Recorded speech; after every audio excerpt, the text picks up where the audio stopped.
Do you love to travel and save money? Or do you wish you could travel but money is holding you back? You're in the right place.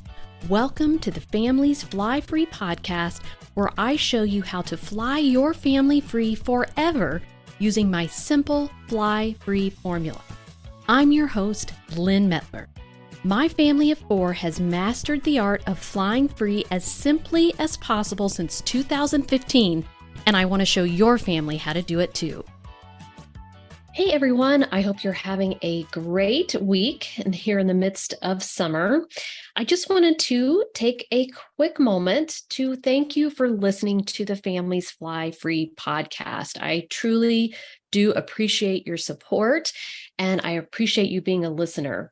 I really enjoy putting these podcasts together and sharing my personal experience and tips about travel and those of my many guests as well, who I love interviewing. I learned so many things from them as well. So I hope that you have found it helpful and that listening to this podcast has helped you with your own travels in some way. I really hope it has. So thanks again for being a listener. So we are recently back from Paris, where we had a wonderful time, of course. I don't know how anyone could not have a glorious time in Paris. This was a rebooking of our originally planned trip to Italy and Switzerland in May, which ended up not working out. But we were still able to use the airfare that we had purchased for that trip. We purchased it using points, so it was free. So we were able to switch that and use it for a future trip instead, which was great. And so we ended up choosing Paris in June. So using points, we actually ended up saving $2,500 on airfare for this flight. And I also saved up enough points to book our hotel, which was a 5-star hotel, the Hotel du Louvre, literally right next to the Louvre Museum in Paris. And it is a Hyatt property there. And so we actually saved $5,000 by booking this 5-star hotel in points. So this was major savings that I scored on this trip. Of at least $7,500 using miles and points, which is awesome. So, and we loved this hotel. It was in a great location, very easy to get to the different attractions in Paris. It was beautiful. The service was great. I give it high marks.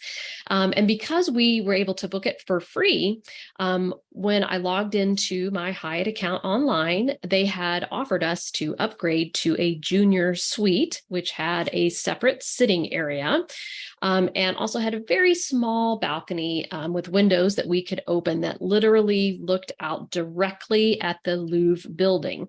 And so if you're familiar with your history, you know, the Louvre has not always been a museum, but actually is the 17th century palace of French kings and queens. So you're actually looking at a 17th century building where kings and queens used to live, which is pretty amazing. So we did take this offer to pay a little bit extra out of pocket, not in points, to upgrade to the suite because we had paid nothing originally for the hotel. So that gave us an even more amazing stay in Paris. So I absolutely love Paris. I think it's the most beautiful city in the world, at least that I have ever seen. And so we've been there once before and we decided to make a return trip to see some of the things that we didn't get to see on our first trip. And that included Disneyland Paris. And so I'm going to share more about my experience at Disneyland Paris in a future episode because there's a lot to say about it. It definitely was very interesting. It's different than the Disney properties we have here in the US. And it was something I was super excited to see and to check off my bucket list. But as far as the city of Paris itself, because Disneyland Paris is a little bit outside the city, we saw Sainte-Chapelle, which is a medieval church that we missed on our first go round, which is on the same little island in the Seine next to Notre Dame, which is closed at the moment and is undergoing massive reconstruction. So it's just literally covered in scaffolding and construction just to see. That's pretty amazing, but you really can't even go anywhere near it, unfortunately. And we did get to see Notre Dame and attend mass there the last time we went. So I'm super glad we saw that before the fire and the destruction that it unfortunately suffered. But Sainte-Chapelle was built during the same time period, medieval time period, by Saint Louis, who was also a king of France. And it's known for its just stunning volume of stained glass. It's very tall and narrow, and it's just filled with stained glass. And it was originally built to house the crown of thorns, which is pretty interesting. And it really is stunning. So I would recommend seeing that. We also went through the catacombs under the city, where the remains of some 6 million Parisians now sit. That's hard to even fathom. And they run from something like 200 miles underneath the streets of Paris. And you just see a couple mile portion on the tour that's open to the public. So that was something, again, we missed on our first trip. And it definitely was amazing and equally very creepy as well. I am particularly interested in medieval history. And so I had read up on some of the very few remaining medieval buildings in Paris. There's not many left. Most of them were razed when they sort of redid the city of Paris in the 1800s, which is the look that it has today, that Haussmann beautiful look. But unfortunately, they lost many of the older structures when that happened. So I sleuthed out the few that were remaining and kind of went around a scavenger hunt, if you will, treasure hunt to find some of these structures. So that was fun. I spent a day exploring the Les Marais, which is an area of Paris, which I highly recommend checking out. It's less touristy, it's more charming, has a ton of history there. The Bastille was there. It was the former Jewish quarter, and there's a Holocaust museum over there. A lot of famous people have lived there. So I went in Victor Hugo's residence, author of many great books, including Les Miserables. And even Jim Morrison had an apartment over there, and I believe he died in Paris and is buried there also. And then lastly, I spent a day in the Loire Valley, south of Paris, exploring 3 castles of French kings and queens, which is something I've always wanted to do. And so that was something I was able to see and check off my bucket list as well. So all in all, I gave our trip 2 thumbs up. It was amazing. And I will be hosting a detailed webinar later this year inside the Family's Flyfree membership, all about our visit, including how we booked our flights and our hotel, and including some of these lesser known things to do in Paris besides the Eiffel Tower and the Arc de Triomphe and the Louvre, all the normal things that tourists tend to go to first. And we already have one webinar already in there that does include those must-see attractions and just kind of the basics for navigating Paris, from where to eat to how to use the metro and all the different cultural things you need to know. And we also have an itinerary in there as well that you can just take and download and use for your own purposes, tweak to fit a trip that you would like to take. So I already miss being in Paris and miss saying bonjour to everyone all day long. So fun. And their version of bonjour is something you do want to say to everyone as sort of a greeting, whether it be your Uber driver or the person at the hotel desk or a shop owner or a restaurant owner. It's considered impolite if you don't address them that way. So there's a little tip for you. It's kind of like our version of, hey, how are you? How's it going? That we would want to say to everyone. Okay, so on to today's topic at hand, which will be a brief one, because I knew I want to tell you a little bit about my Paris trip today. And that is that the biggest perk of flying free that I never have thought of.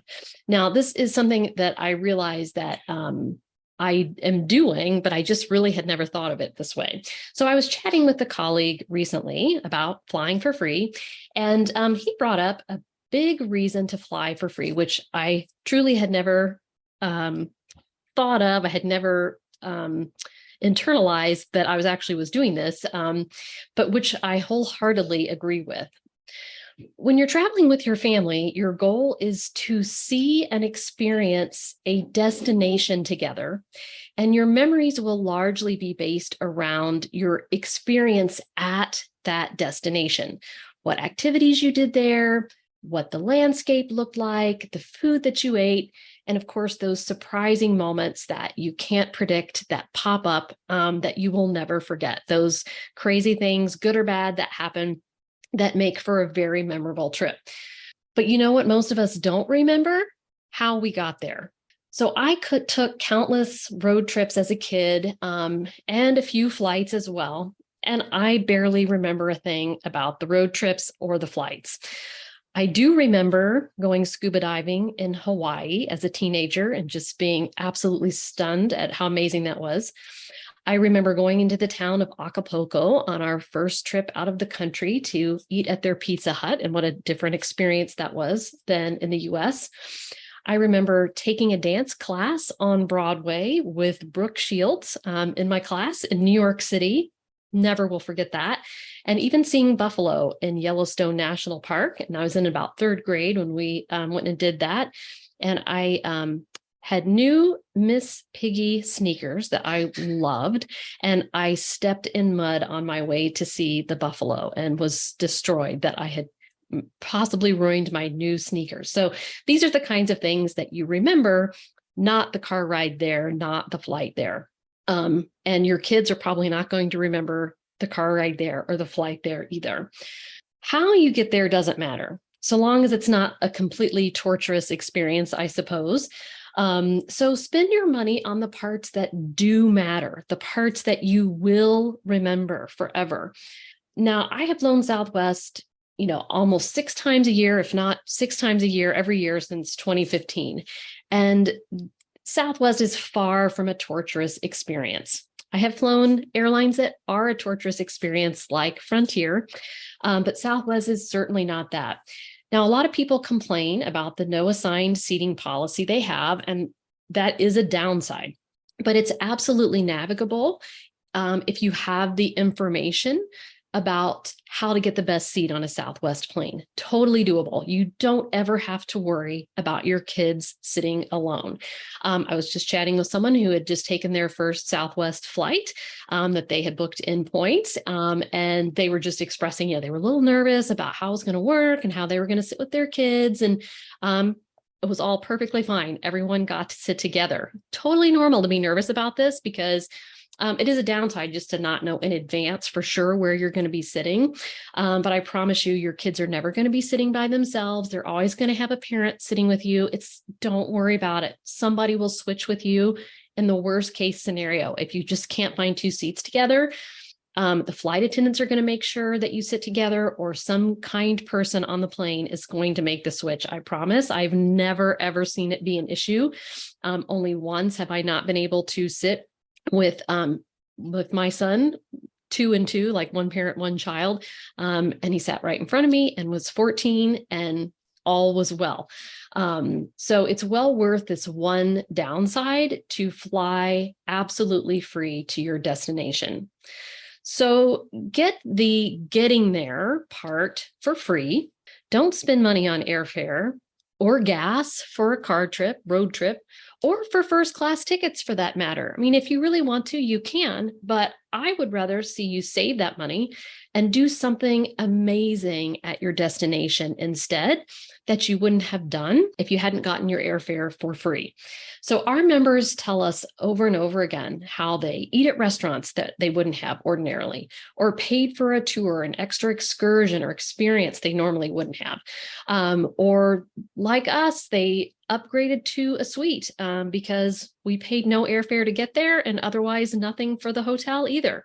And we even splurged on this tour to the Loire Valley because we had saved so much on hotel and airfare. There are so many reasons to fly for free, for sure. But this is one more to add to your list. In this case, it's not about the journey there. It's about the destination. So fly for free and then splurge on the memory making part. You will never regret this when you see all of the memories that your family has made together.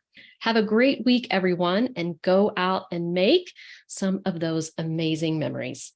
If you're ready to fly your family free forever, I invite you to join my family's Flyfree membership. You'll learn how to stop paying for airfare throughout the US, Caribbean, and Europe so you can make those priceless family travel memories before your kids or even your grandkids leave home for good. And you'll learn it using my simple, proven formula that's helped hundreds of families. Plus, it's risk-free. You either get your investment in the membership back in free travel, or I give you your money back. You can get more information at familiesflyfree.com/join.